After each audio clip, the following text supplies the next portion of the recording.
सम्यक दर्शन के कितने अंग होते हैं? 8। कितने अंग होते हैं? कौन कौन से?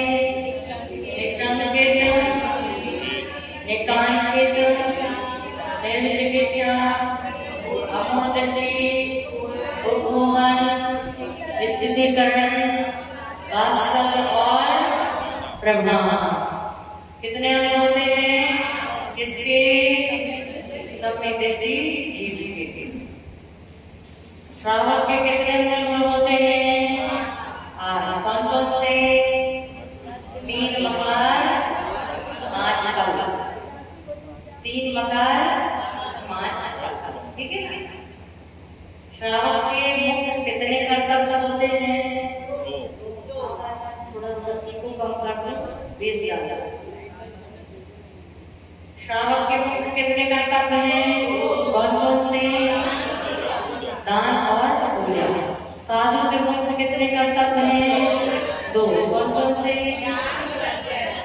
स्वाध्याय और ध्यान। स्वाध्याय और ध्यान। ठीक है? लाइट चला के नीचे वाली लाइट निकाल दो, बीच वाली करवा वाली।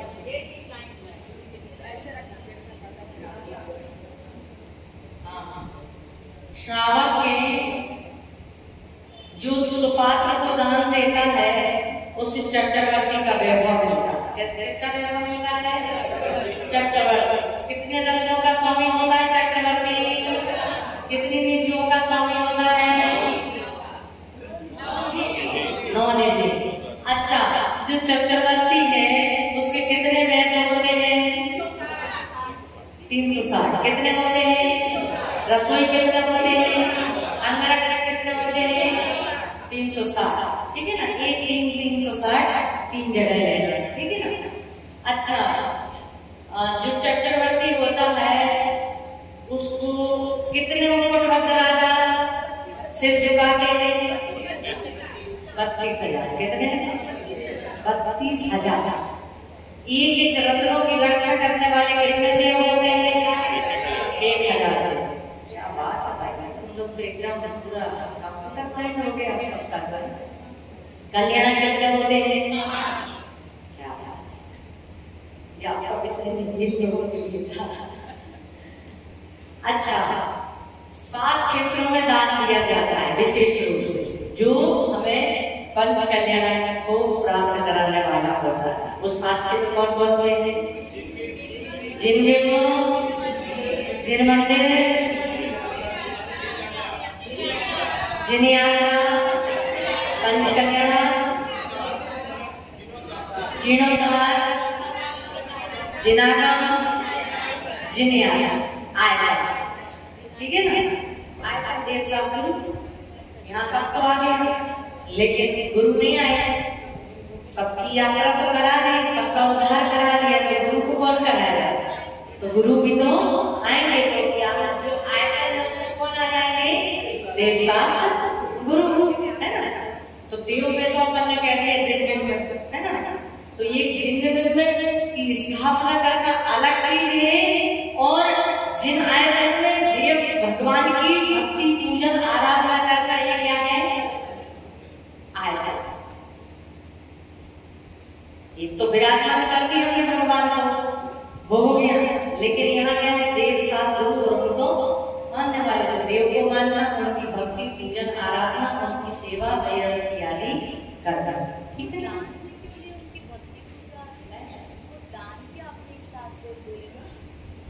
क्या यहाँ के गाथा आई कि 7 क्षेत्रों में दान देने से संसार के सुख मिलते हैं, 3 लोक का राज्य मिलता है, और पंच कल्याण के फल को प्राप्त होता है। यानी पंच कल्याण किसका होता है? तीर्थंकर का। तो तीर्थंकर की विभूति उसको क्या होती है? प्राप्त। किसको? जो 7 क्षेत्रों में दान देता है। तो सब जगह दान जो है ना, कोई भी और भी अन्य जगह आय में और भी बहुत सारे साधन हैं जिनसे दान देना है। लेकिन इसके अलावा जो 7 क्षेत्र हैं मुख्य रूप से, तो ये 7 क्षेत्र भी सब लोगों ने बताया, समझ में आया? ये 7 क्षेत्र, 6 क्षेत्र ये हैं और 7वां क्षेत्र क्या है? जिन आयतन। जिन आयतन मतलब देव शास्त्र गुरु। तो जिन बिंब आ गया, जिन मंदिर आ गया, जिन आगम आ गया, आगे ना तो 3 तो आ ही गए। तो आयतन में भी कोई है, आयतन में कौन है? देव शास्त्र, जिनागम में शास्त्र हो गया। अब क्या नहीं था? क्या खाली गुरु नहीं था और आगे मानने वाले। तो यहाँ पे एक साथ कह दिया जिन आयतन। तो सब चीज उसमें भी गर्भित है और वहां पे भी गर्भित है। यहाँ मंदिर बनाना है, यहाँ प्रतिमा विराजमान करनी है। आवाज ठीक करवाइए, साफ करवा, गूंज रही है। तो इसके अलावा जिन बिंब विराजमान करने के अलावा भी और कर्तव्य है कि नहीं हमारा? जिन बिंब विराजमान करने के अलावा कर्तव्य है कि नहीं? भगवान की पूजन करना, अभिषेक करना, ये सब उसमें क्या होता है? ये किस में आएगा? जिन आयतन। समझ गए? अभिषेक करना आदि को दान थोड़ी ना, सेवा तो है ना। आप पूजा करेंगे तो दान करेंगे कि नहीं करेंगे? मंदिर बना दिया, भगवान विराजमान कर दे, लेकिन भगवान की पूजा के लिए तो क्या चाहिए?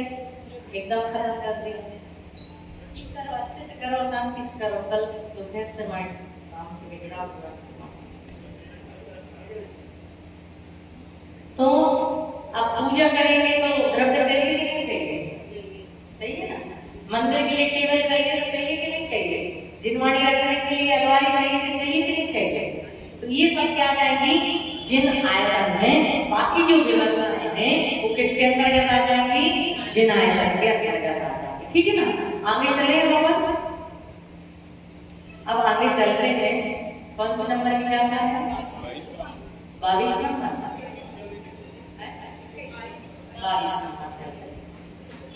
तो कल हमने यहाँ पर समझा था कि जो दान देता है सुपात्र को, उसको सुकुल मिलता है, सुंदर रूप मिलता है, सुलक्षण वाला होता है, सुमति होती है, सुशिक्षा, सुशील और सुगुण, सुचारित्र, शुभ लेस्यारूप परिणाम, शुभ नाम कर्म।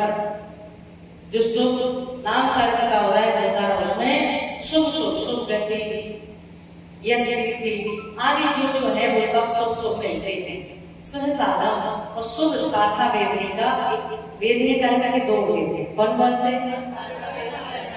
सुनो ना, आवाज को सुनो कि सही आ रही है नहीं आ रही है। हाँ, फिर उसको सही कर दो। आप चुपचाप बैठ जाते हैं, सही हुई है नहीं, इसको देखते रहते। शुभ नाम, शुभ साधन, सुपात्र बोलना। ठीक है, ये सब सुपात्र दान के फल से क्या कहते हैं? प्राप्त। ठीक है ना। आगे चलिए हम लोग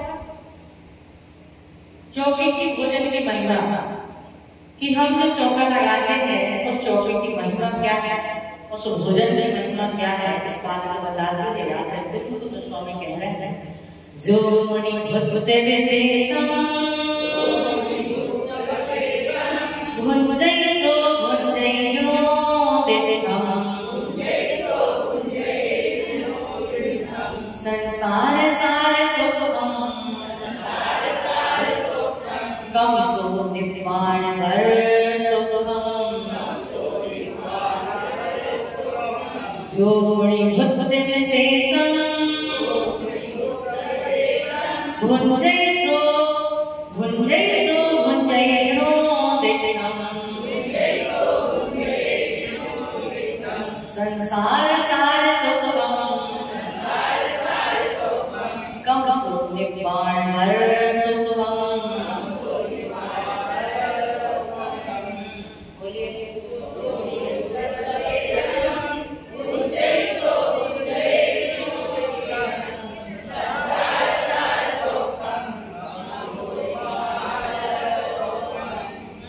क्या कह रहे हैं? सबको आगे करते जो मुनि भुत विशेषम भुंजय सो भुंजय जिणु नित्यम संसार सार सुखम कम सो निप्पाण वर सुखम।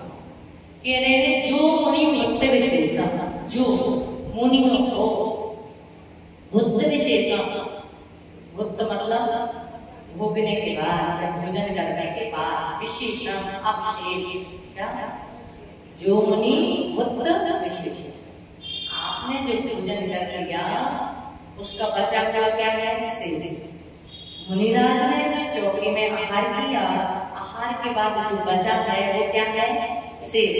आप जब भगवान की पूजा करते हैं, पूजन चढ़ाने के 8 द्रव्यों से आपका पूजन कर ली, पूजन के बाद बची हुई जो द्रव्य होती है वो कहलाती है शेषार्थ। क्या कहलाते हैं, शेषार्थ। और उसको हम क्या कहते हैं, पुण्यवाचन। जो हमने पूजन की है उसके बाद उसको हम जो बचे हुए अक्षत हैं उसमें उनको क्या कहते हैं, मस्तक पे डालना। कहाँ डालना है, हमें जो हमने जो पूजा की है उस पूजा का फल जो है उस थोड़ी सी, पूरी पूजा नहीं, द्रव्य नहीं चढ़ाना चाहिए, कभी भी हमें थोड़ी सी द्रव्य जो है क्या करना चाहिए, बचा के रखना चाहिए। और उसके बाद उससे सब को कहाँ डालना चाहिए, अपने मस्तक पे डालना चाहिए। उससे हमें क्या मिलता है, पूजा का फल।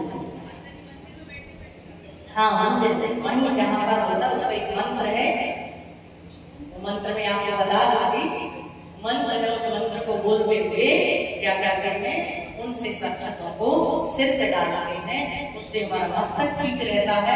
प्लस जो हमने भगवान की पूजन आराधना की है उस पूजन का हमें क्या मिलता है, डाले नहीं बताना, ठीक है ना।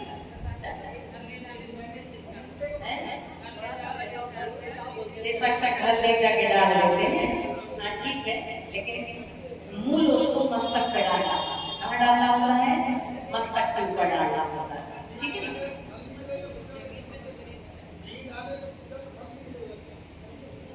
देखिए, मिलना और नहीं मिलना अलग चीज है, लेकिन जो विधि है उस विधि को करने से विशेष फायदा होता है। हम बताएंगे आपको उसका मंत्र जो है, मंत्र भी हम आपको बता देंगे, ठीक है ना। ऐसे ही ये कह रहे हैं, फल हर चीज का अपने अनुसार मिलता है, लेकिन जो विधि उस विधि द्रव्य दात्री पाता, यदि जो विधि उस विधि के साथ किया जाता है तो विशेष विधि द्रव्य दात्री पात्री तद विशेषता, उसमें क्या आती है, विशेषता आती है। यदि आपको विशेष फल चाहिए तो आप पूरी विधि से करना, और यदि थोड़ा सा फल चाहिए तो आप जो करना है वो करना, ठीक है ना। बात समझ में आई। जब विधान होता है तब हम पुण्यवाचन करते कि नहीं, हवन होता है उस हवन के बाद पुण्यवाचन विधि होती कि नहीं।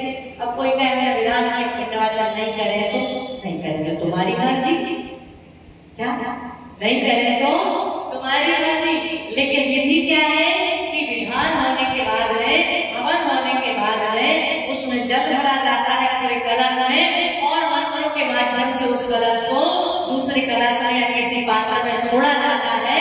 वो पुण्यवाचन की विधि होती है, और वो पुण्यवाचन का जो जल होता है वो हम अपने घरों में आदि ले जाते हैं और घर में डालते हैं, फैक्ट्री में, ऑफिस में, सब जगह डालते हैं।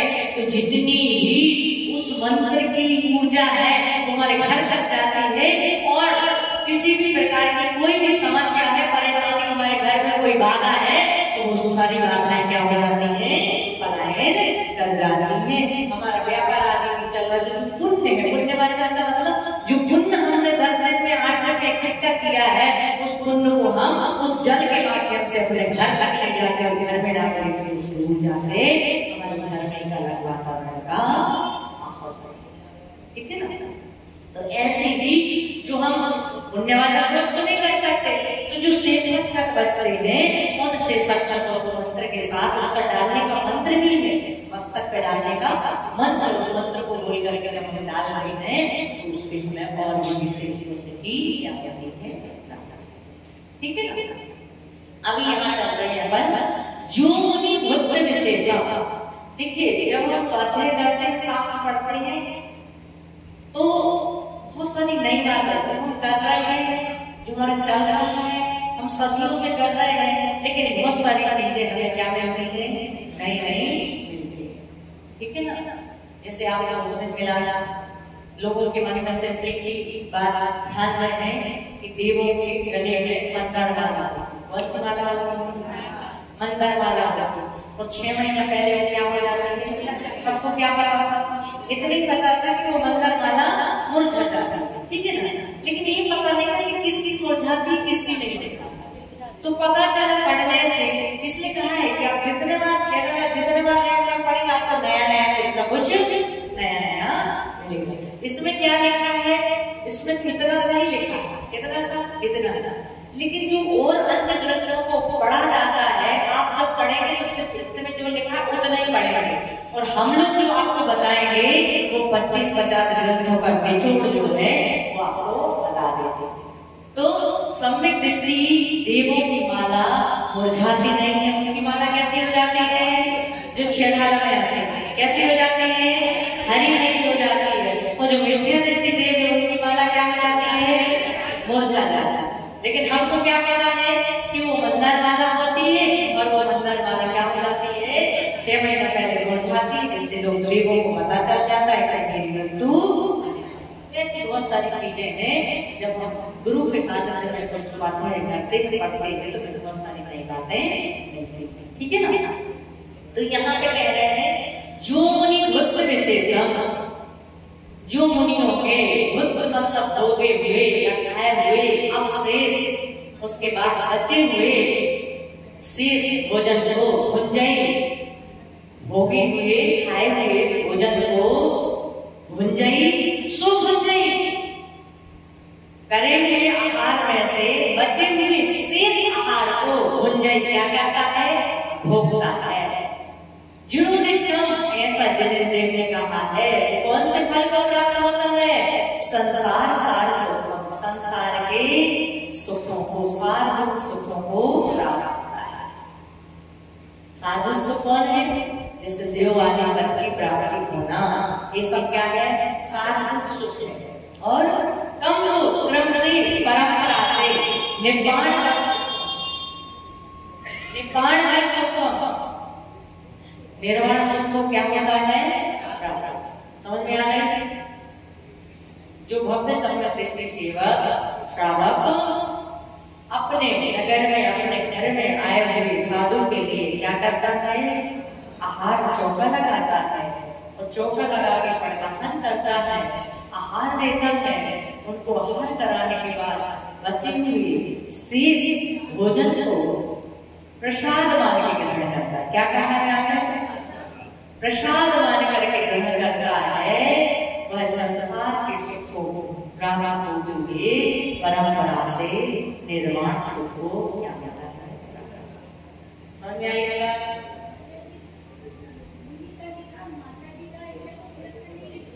सही कहा।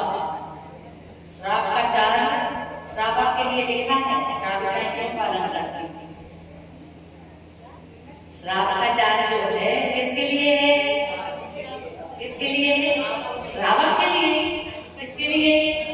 श्राविकाएं क्यों पालन करती? मूलाचार किसके लिए है? मुनि के लिए। फिर मूलाचार का पालन, मूलाचार का पालन माता जी क्यों करती है? तो यहाँ पर मुनि के कहने से माता जी का अंतर्भाव हो जाता है ना?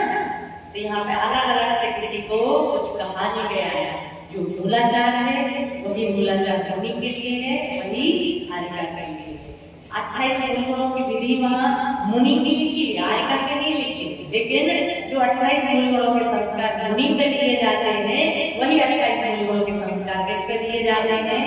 हारिका पाता है। अलग से यहाँ पर कुछ नहीं। जो श्रावक के लिए है वो श्राविका के लिए, जो मुनि के लिए है वो हारिका के लिए। जो चीज के लिए निषेध है उसका अलग से दिया गया है कि ये हारिकाएं इसका उपयोग कर सकती है। जैसे वस्त्र धारण करना, समय समय पे अशुचि आदि समय में स्नान करना, या फिर बैठ करके आहार करना। ये व्यवस्था अलग से लिखी हुई है। ये हारिकाओं के लिए है और ये मुनियों के लिए, ठीक है ना?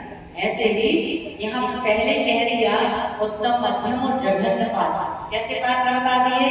उत्तम मध्यम जघन्य पात्र। तो उत्तम पात्र कौन है? मुनि और हारिका। मध्यम पात्र कौन है? क्षुल्लक क्षुल्लिका। और जघन्य पात्र कौन है? श्रावक संसिष्टि श्रावक। ठीक है ना? बात समझ में आ गई?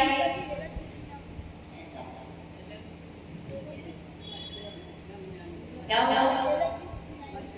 उसी में आएंगे श्रावक, उत्कृष्ट श्रावक में आएंगे। 11 कर्मधारी होते हैं, बस वो अभ्यास उसका ज्यादा होता है, इसलिए वो केस लॉन्च करते हैं और वो क्या बोलते हैं, हाथ में आहार करते हैं और पैदल विहार करते हैं। वो मुनि बनने का अभ्यास रूप एक पर्व है, बाकी उत्कृष्ट श्रावक है और 11 कर्मधारी है। 7 घरों से भोजन लाने का प्रावधान है, किसके लिए? क्षुल्लक छुल्लिका के लिए। किसके लिए? क्षुल्लक छुल्लिका के लिए 7 घर से प्रावधान। कितने घर से? कैसे? लगा लाइन से 7 घर में जाएगा।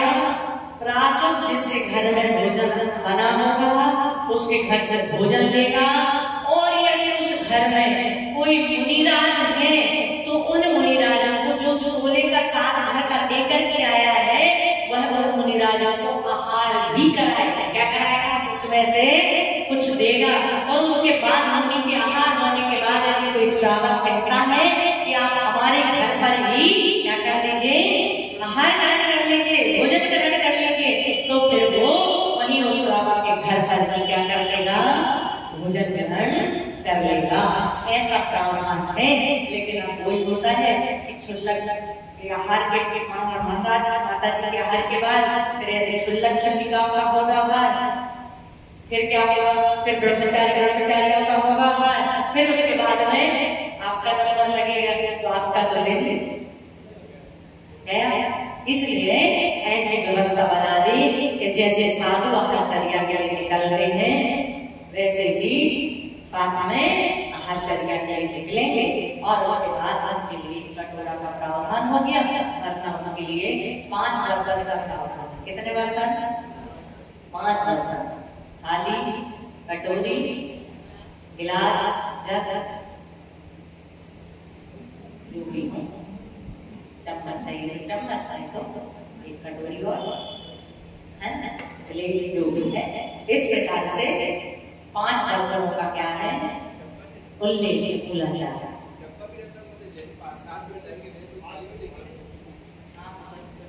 पात्र लेके जाए, 5 बर्तन का है तो 5 बर्तन ले लें, पूरी बर्तन में भोजन लग जाए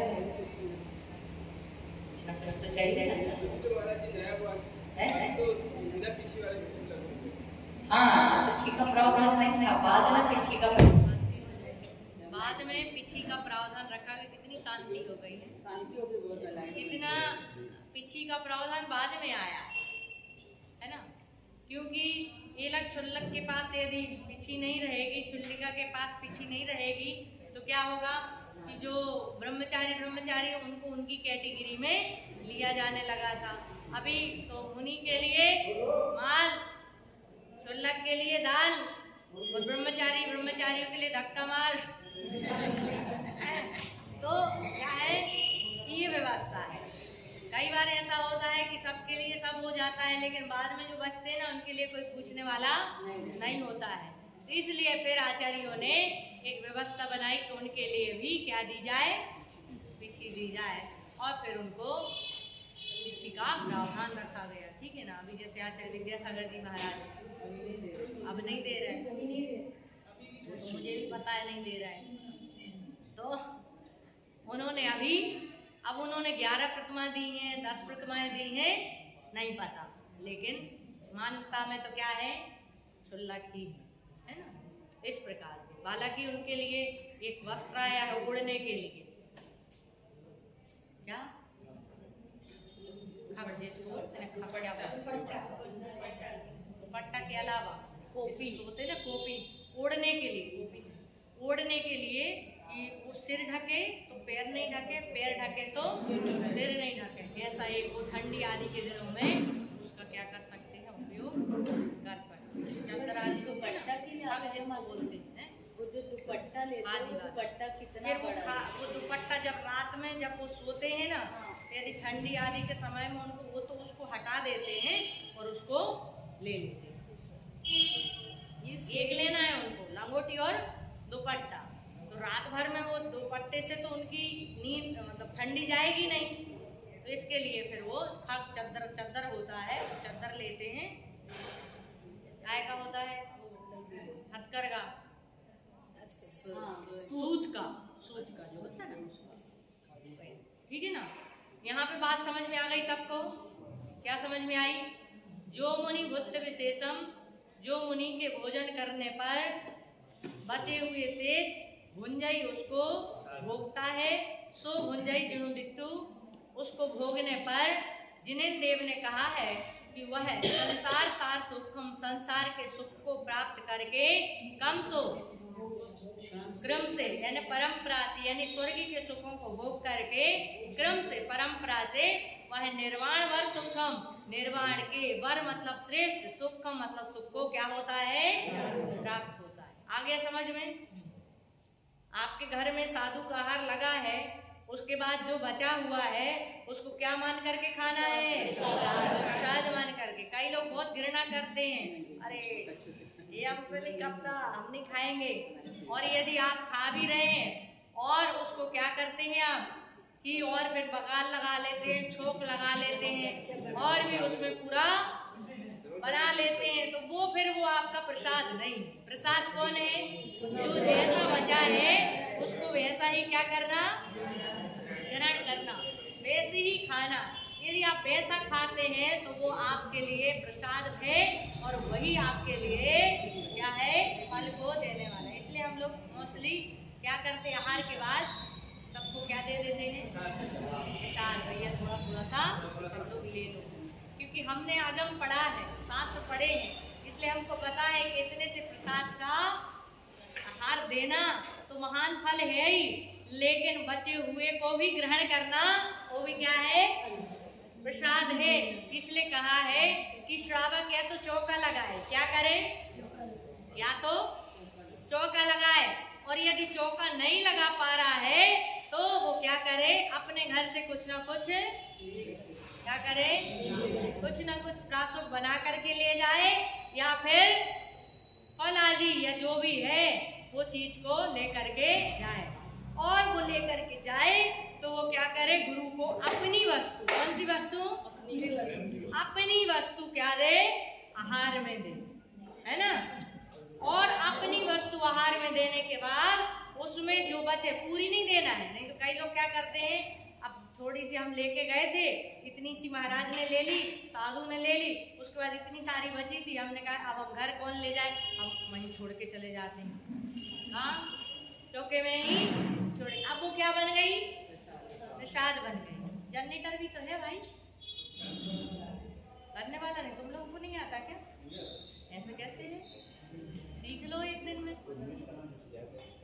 लोग एरोप्लेन चलाना सीख लेते हैं, ये तो जनरेटर चलाना है, तो एक्सीडेंट का डर भी नहीं। कोशिश नहीं किया ना, कोशिश नहीं करे, चलाने की जरूरत नहीं पड़ी, कल पड़ी कोई बात नहीं, तो पता चलेगा ना, लाइट चली गई। बात समझ में आ रही है? तो हमको क्या करना है, अपने घर से थोड़ा सा जो भी आपके पास है, जो उपलब्ध है, उसको क्या करना है, लेकर के जाना है और उसे गुरु को, साधु को आहार में देना है। उसके बाद जो बचना है उसको क्या करना है, लेकर के आना है और उसको सब लोगों को, घर में जितने लोग हैं उन सबको वो प्रसाद देना है। क्योंकि जो मुनि के बचे हुए शेष को खाता है वो इस प्रकार के फल को क्या होता है, प्राप्त होता है। बात समझ में आ रही? अब ऐसा नहीं कि अब पता चल गया कि प्रसाद लेने से पंच कल्याणक का फल और संसार का सुख मिलता है, हम लाए तो कुछ नहीं थे, लेकिन अब पूरे घर वालों को ले जाना है, पता चला पूरा चौका साफ क्या पता चलो, माता जी ने कहा है कि मोक्ष सुख मिलता है किससे, प्रसाद लेने से। तो अब क्या हुआ, अब प्रसाद में कोई मायने नहीं रखता है कि प्रसाद में आप मिठाई ही लें, नहीं तो हम तो मिठाई ही लेंगे, ऐसा जरूरी नहीं है। जो साधु ने खाया, क्या है, जो साधु ने खाया है उसमें से जो बचा है, यदि आप सब्जी का एक टुकड़ा भी ले लेते हैं, फल का टुकड़ा भी ले लेते हैं, ग्रास का पीस भी ले लेते हैं, वो भी क्या है, प्रसाद है, नहीं तो पता चला कि पीछे वाले जो बनाए थे या जो और त्यागी वृत्ति थे उनके लिए कुछ नहीं बचा, और आपने प्रसाद और मोक्ष जाने के चक्कर में सामने वाले को मोक्ष पहले पहुंचा दिया, है ना। तो इस प्रकार से ही विवेक से कार्य करना। इसलिए मैंने बोला अपना लेके आना, यदि आपको प्रसाद बनाना है क्या करना, अपना लेके आना और अपना चलाना, और फिर जो बचे उसको क्या करना, खुद खाना और घर लेकर के जाना, ठीक है ना। और नहीं लेके आए और जो दिया है वो बात अलग है, ठीक है ना। लेकिन विधि तो यही क्या है, विधि बुंदेलखंड में जितने साधु होंगे उतने तो चौके लगेंगे, उससे हो सकता है 10 गुने ज्यादा भी लग जाए, है ना। लेकिन उसके बाद जितने त्यागी वृत्ति होते हैं, जो प्रतिमाधारी होते हैं, जिनका ये नियम है कि मैं अतिथि संवाद व्रत का पालन करूंगा, वो कुछ न कुछ एक एक डिब्बा डिब्बियां लेके आएंगे और चलाएंगे, और फिर वो अतिथि संविभाग भी व्रत पालन हो गया, बच गया, वो प्रसाद बन गया, और उसका फल भी हमें क्या हो गए, प्राप्त हो गए। वो द्रव्य लेके जो नहीं चला तो जैसे कई बार नियम रहता है, द्रव्य लग गया ऐसा कोई बात नहीं, चला तो जो चौके में वो चला दो, हमारा भाव था हम लेके आए, तो नहीं चला है कोई बात नहीं। ऐसा नहीं है कि आप चौके का नहीं दे सकते, लेकिन खाली हाथ संभावित हो सके तो हमको कुछ न कुछ द्रव्य अपना लेके आकर के ही अपना देना चाहिए। और फिर नहीं लेते हैं गुरु, कुछ भी होता है तो वो बात अलग है, फिर आप चौके का दे दो। और यहाँ पे ऐसी भी व्यवस्था है कि आप चौके के अंदर भी जाते हैं तो आपको पूछ के जाना चाहिए। कैसे जाना चाहिए, दाता से पूछना चाहिए। कई बार ऐसा होता है, गुरुओं का नियम होता है कि जो चौके में जितने लोग हैं उतने ही लोगों से हम क्या करेंगे, आहार लेंगे। तो चौके के अंदर आने के पहले क्या करना चाहिए हमको, क्या मैं चौके में आ सकता हूँ, मैं आपको आहार दे सकता हूँ। अब ऐसा नहीं कि पता चले कि अव्यवस्था बना दो, आप जितने लोग आ रहे हैं उतने महाराज अपना आहार लेके तुमको देके कि मैं आ सकता हूँ, मैं आ सकता हूँ, है। तो ऐसी भी गड़बड़ी नहीं करना, वहां पर भी क्या रखना, विवेक रखना, है ना। इसलिए चौके वालों से यदि आप पड़गाहन में हैं तो कोई बात नहीं, क्योंकि आप पहले से ही हैं, है ना। और यदि बीच में आप आए हैं तो दाता से क्या करना चाहिए, भाई मैं आ सकता हूँ, कहते आ जाओ, तो क्या हो जाओ, चले जाओ। उन्हें ना बोल दिया तो लौट जाओ, वैसे कोई भी ना नहीं बोलेगा। कई बार ऐसा होता है, कई महाराज लोगों को बहुत दिन तक अंतराय हो गए, अब फिर भी भीड़ आ रही है खूब, श्रावक का रखता है कि आज गुरु के आहार निरंतराय हो जाए, भले 4 लोग हों 2 लोग हों, तो भैया आज कोई बाहर का व्यक्ति नहीं आएगा, ऐसी व्यवस्था रहती है, ठीक है ना। अब मैं बोल नहीं सकती हूँ बिना माइक के, क्योंकि गले की हालत ज्यादा खराब हो जाएगी।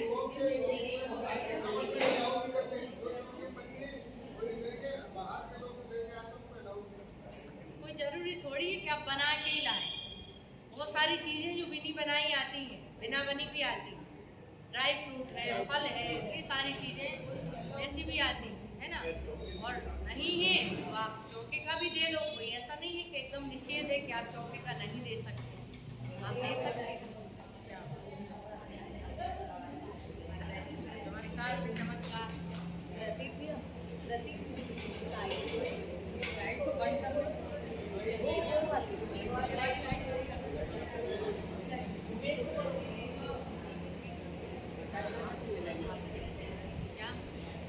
चेहरा नहीं दिख रहा,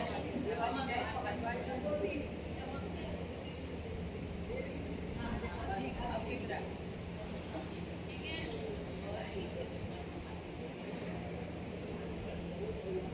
भैया माइक चालू कर दो।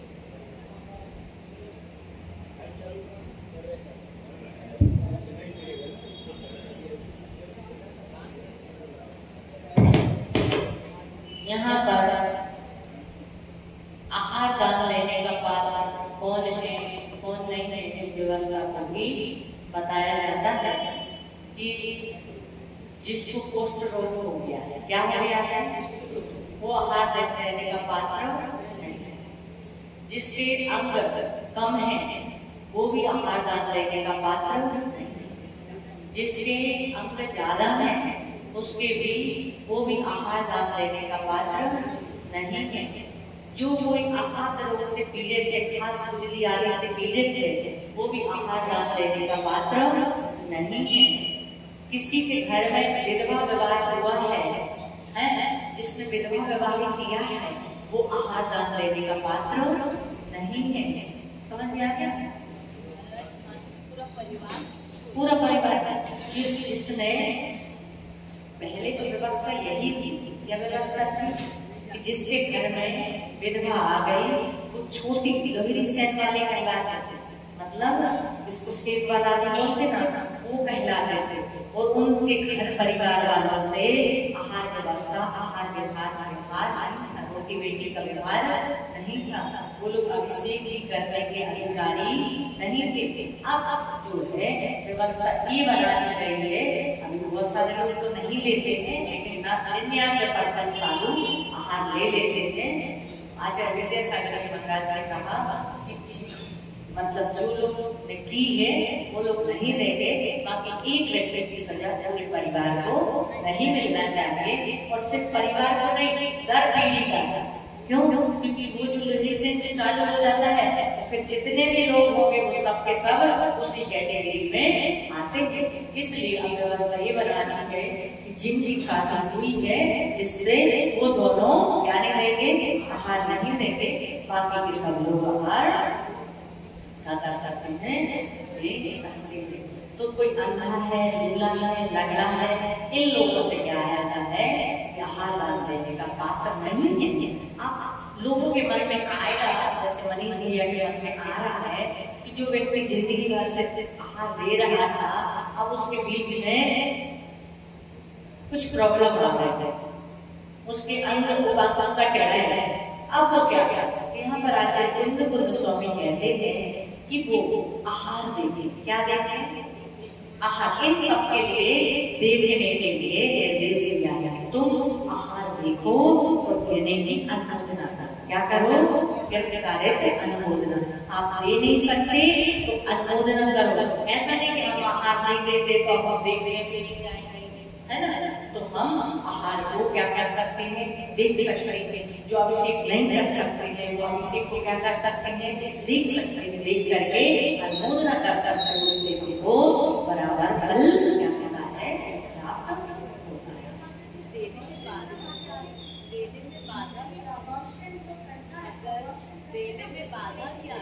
आगम आज्ञा नहीं देता इस चीज के लिए। कौन नहीं देता है आज्ञा? आगम। जिनवाणी हमें आचार्य हमें आज्ञा नहीं देते। जैसा आगम में लिखा है कि ये करने वाले जो लोग हैं इनका जो ऐसा है वो लोग आहार दान लेने के पात्र नहीं है। क्योंकि यहाँ पे कहा है कि संसार की संस्कृति को नाश करने के कारण 8 अंग है। यदि 8 अंगों में से एक अंग कम है, समंतभद्र स्वामी ने कहा है, क्या कहा है?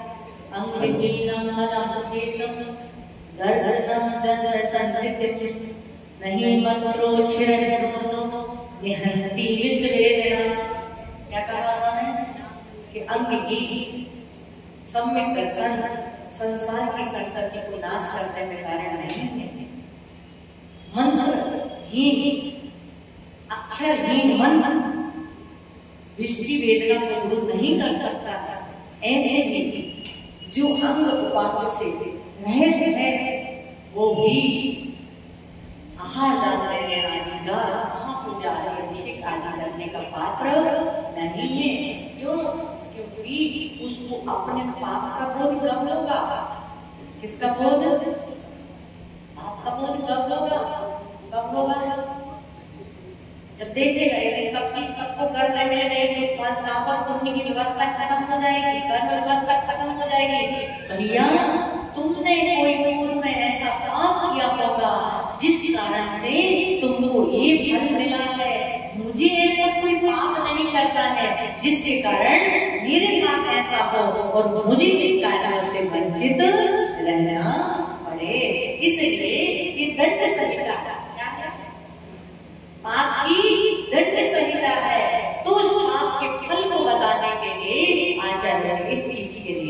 किया है, निषेध किया है। क्या ये समझ में आ जाए उस समय तक इसके अधिकारी नहीं हो। जब हम लोगों के साथ जब गुरु के साथ रहते हैं तो हम लोगों से कुछ गलती हो जाती है तो गुरु लोग प्रायश्चित देते हैं। क्या देते हैं? इतने दिन इस चीज का त्याग, इतने दिन तुम इससे छोटे रहोगे, या आदि आदि अंत में क्या कहते हैं, माला का प्रायश्चित, इसका प्रायश्चित, ये प्रायश्चित है। क्या है ये? प्रायश्चित है कि तुमने ये पाप किया था, उसका ये प्रायश्चित है कि तुम्हें इन सब कार्यों को करने के लिए नहीं मिल रहा है। और दूसरा व्यक्ति उसे देख करके क्या करेगा, समझेगा कि मुझे ऐसा कोई कार्य नहीं करना जिससे कल तक मुझे भी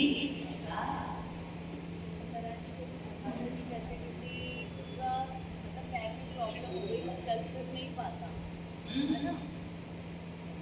पाता, लेकिन उसका अंत छेदन भी नहीं हुआ है, ना ही अंत बड़ा है।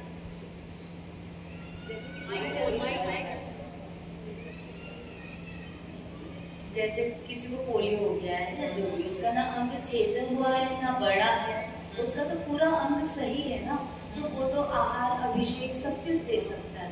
नहीं, लेकिन इसमें निषेध है ना बाबा। पर जितनी भी चीज ना उसको कोई किसी प्रकार का और उसकी एक आंख से देखता है, एक आंख से सूत देख सकता है, लेकिन निषेध उसका एक अंग खत्म ना हो, वो पूर्ण रूप से यहाँ पे क्या क्या है, स्वस्थ, पूर्ण रूप से स्वस्थ हो। किसी को जुकाम भी हो गया तो भी आहार देने का पात्र नहीं है वो, किसी को बुखार आ गया, खांसी आ रही है तो उस टाइम आहार देने का पात्र नहीं है। देखिए जैसे किसी के पैर से लगा, ठीक है, अब वो रेंग रेंग के चलेगा, कैसे चलेगा? कितनी जिंदगी होगी?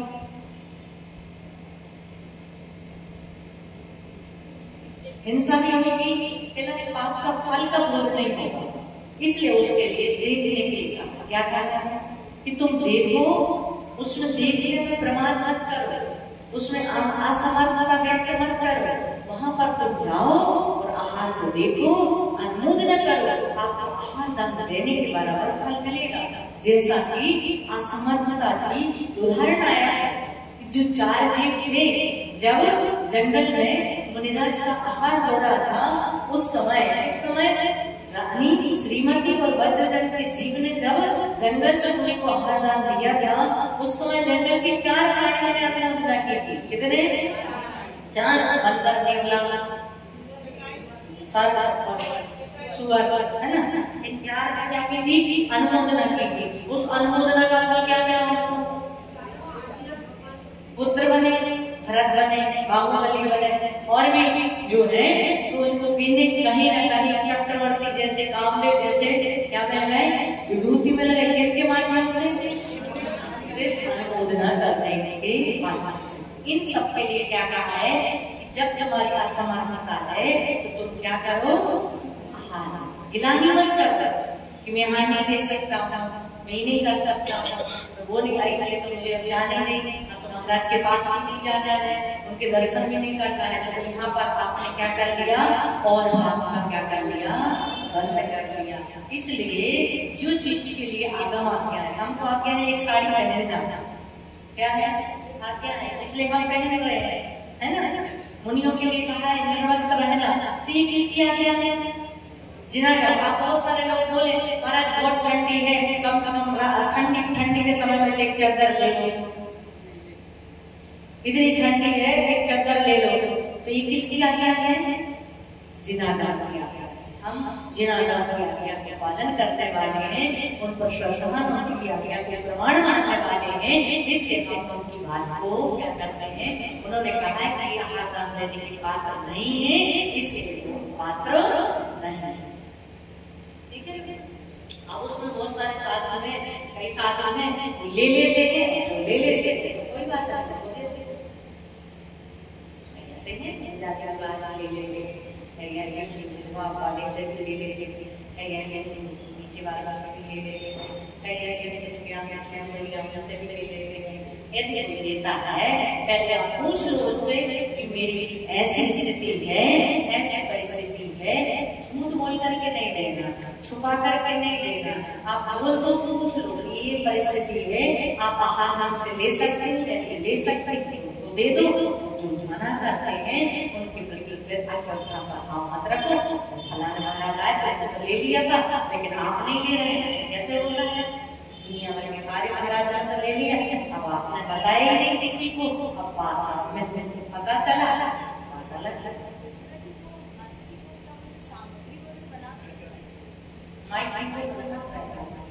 वो सामग्री वगैरह बना सकता है, मतलब वो बाकी जो नहीं कर सकता है वो सब सकता है, बना सकता है। जो विधवा वाले हैं वो नहीं कर सकते, ठीक है ना। लेकिन जो जैसे एक आंख से नहीं देख रहा है, या एक उंगली ज्यादा हो गई है, कम हो गई है, या किसी को थोड़े बहुत जिसको ज्यादा कष्ट हो गए वो भी नहीं काम कर सकता है। उन्हीं हाथों से क्या करना है, काम करना है। और वही हाथ क्या हुआ है, हमने वो किया कि उसमें से पानी निकलता है ना, वो पानी क्या उसमें चला जाएगा, तो मुनि को श्लोक बनेगी या होती है संभावना होती। यदि किसी को एक आध लगे और उससे कोई संबंध नहीं है बनाने से, तो वो आदि इस सुख का सामान जो भूल सकता है को क्या कर सकता है, बना सकता है। अब आटा गूंथना, उसके पूरे हाथ कैसे सफेद सफेद हो गए हैं, उसमें से पानी रिस रहा है, क्योंकि जिन सफेद वाले होते हैं उनकी सिर्फ चेहरे से पानी नहीं निकलता, पूरे शरीर से क्या निकलता है, ज्यादा मात्रा में पानी निकलता है। जैसे हमारी नदियां हैं, यहाँ से हमारे मन निकलेगा, लेकिन उनके में है ना। इस अपेक्षा से जो कार्य करने लायक है उस कार्य को झाड़ू लगाना की तो सेवा है, पोछा लगाना, झाड़ू लगाना, बर्तन साफ करना, चौके संबंधित जितना काम है, चूल्हा जलाने से लेकर पीसने से उठने से जितने काम है, ये सारे के सारे पंच सुना के पाप जो है सुपात को दान देने से समाप्त होते हैं। तो बात काम नहीं कर सकते, उसमें भी मदद करिए, ठीक है। हो गया समझ आपका?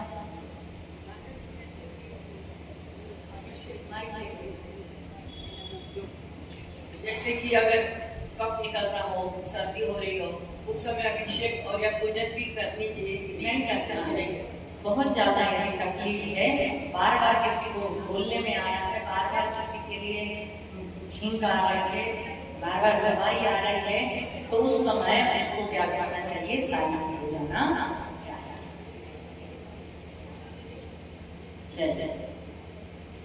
और कोई प्रश्न? समाप्त। यह बात समझ में आ गई। जो मुनियों को आहार देता है, बचे हुए जो मुनियों ने आहार कर लिया है, उस बचे हुए भोजन के साथ समझ करके ग्रहण करता है, संसार की सुख और परंपरा से निर्वाण सुख क्या हुआ, निर्वाण सुख को प्राप्त।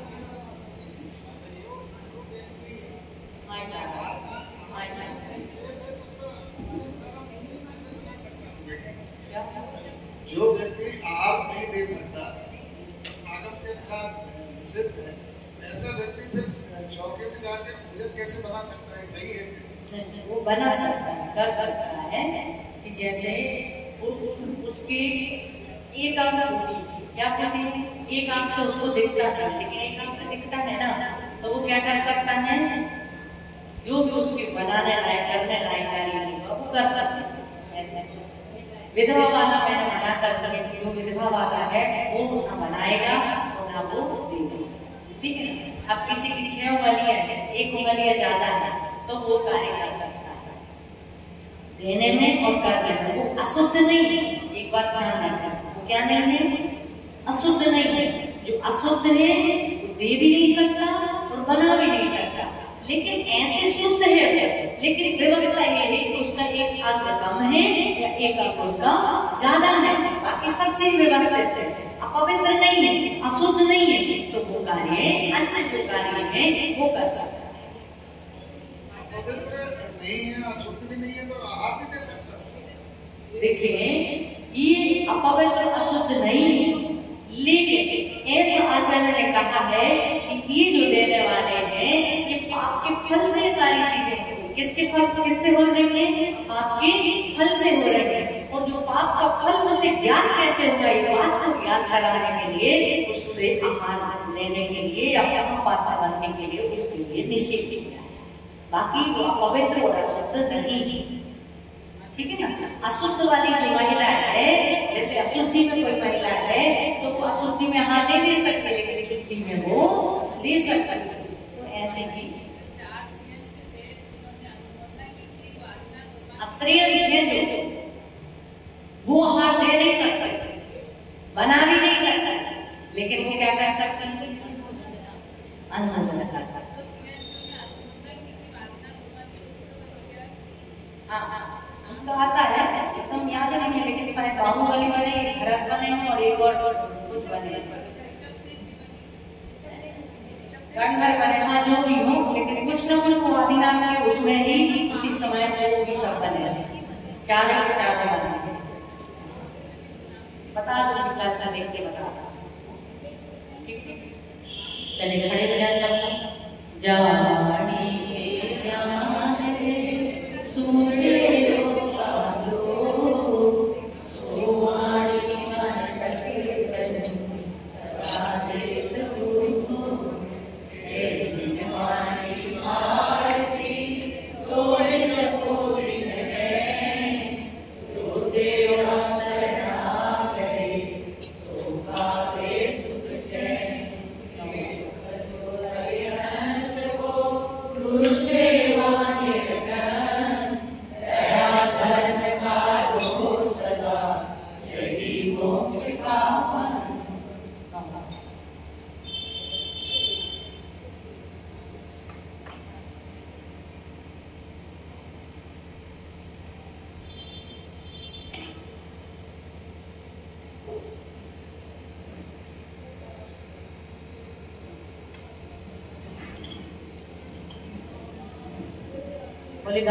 वाणी मनाते हुए नमोस्तु भगवान, नमोस्तु माता, नमोस्तु गुरुदेव।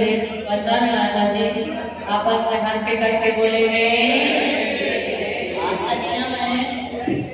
आज का नियम है कोई किसी की बुराई नहीं करेगा। आज का नियम है कोई किसी की बुराई नहीं करेगा। बाहर से पधारे हुए सभी सम्मानित जो भी भोजन की व्यवस्था इसी प्रांगण के पीछे में की गई है। आप समाज का नित्य स्वीकार करते हुए भोजन करेंगे। का वर्णन करके हम सब भाव उठा लेंगे। केवल ज्ञान की ज्योति जलाते हैं, ऐसे पूजन करते हैं। माँ जनवाणी के चरणों में सब वर्णन करते हैं। जेंट्स तरफ करने जाओ, खाली हो गया पूरा। भैया जेंट्स की तरफ मत ले जाओ, पूरा खाली हो।